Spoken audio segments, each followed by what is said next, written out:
Hey there, nerds. Jimmy here, and I have a review of Big Hero 6. Now, I am not familiar with this comic book at all. I looked it up and I was intrigued to see that it had Sunfire and Silver Samurai on the team.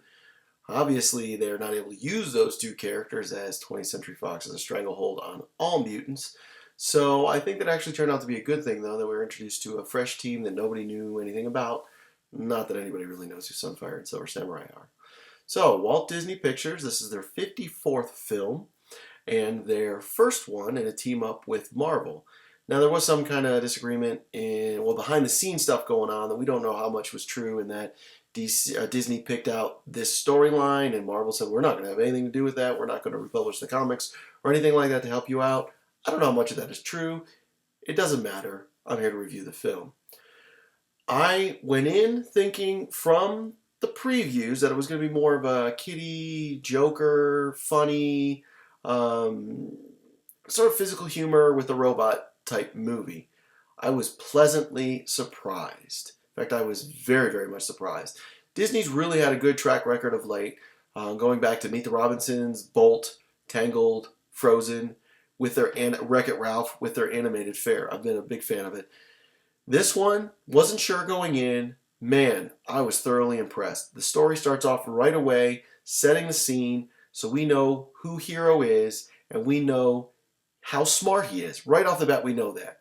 We also learn that he's got a little bit complex because he is so smart and he can't find things to entertain his mind, but his big brother saves him both figuratively and literally. And it's a really cool relationship to see. That quickly leads to jumping us into the matrix of the story, so to speak, and we meet Baymax. Baymax is a great character. He's the robot, that sort of fluffy, big, blow-up doll sort of thing. And he's played by Scott Adsit, and you might not recognize that name, but you certainly would recognize the face. I didn't even recognize the voice. He was the sort of co-producer with Liz Lemon on 30 Rock. I think he's hilarious. He played this character with a great amount of heartwarming touch. Just loved it. You love Baymax and you love his naivety because he's a computer, a robot. He's programmed how a human would program him, so he can't think beyond that for himself. Now, he does get updates through the movies, but for the most part, it's what he was programmed as, and that is a fantastic. I thought that was great. I loved that part of it. Now, Hero eventually has to join up with a team, and these are fellow scientists that he found at the university. In the comic book that I read, it sounded like it was a team built by the Japanese government. This one sort of is a team built out of necessity to save Hero.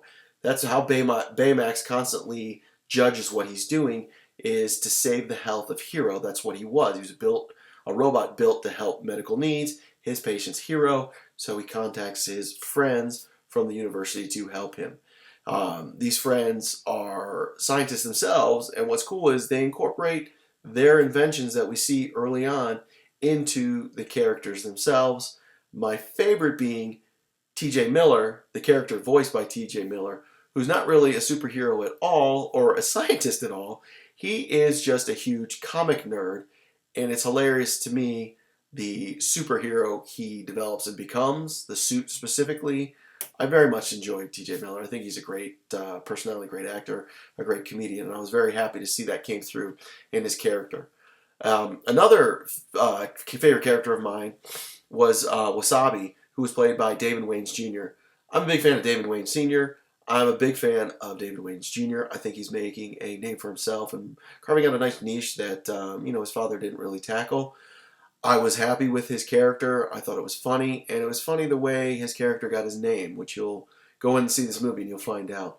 I also like how it wasn't over the top. You didn't sit there going, "Oh my God, that's David Wayans Jr. This is annoying. Ugh, please, let's move on."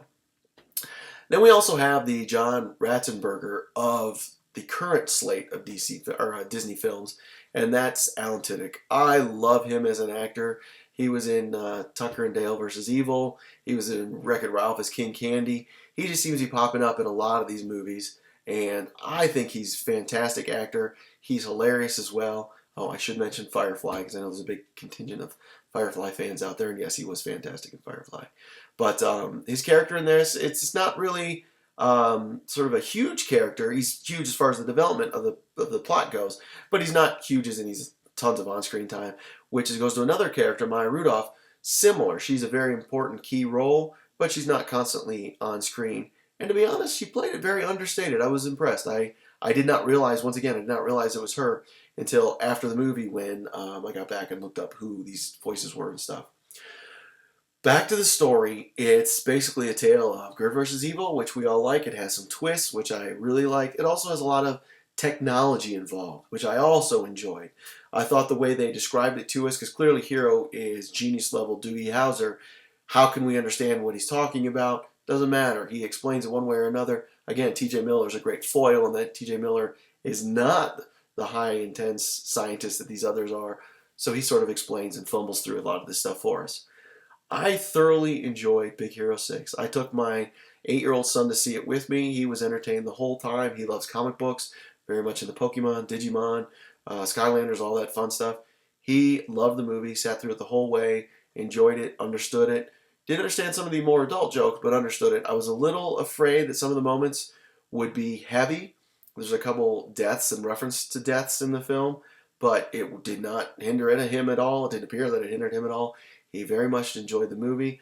I liked the outcome and the realization of what Hero knew he had to become after having setbacks. There is a lot of negativity and self-discovery, and it's amazing to see that in, obviously I know it's a scripted movie, but to see that in a child, so to speak, even though he is of high intelligence, that doesn't mean he has the experience to mature and know what to do in every situation.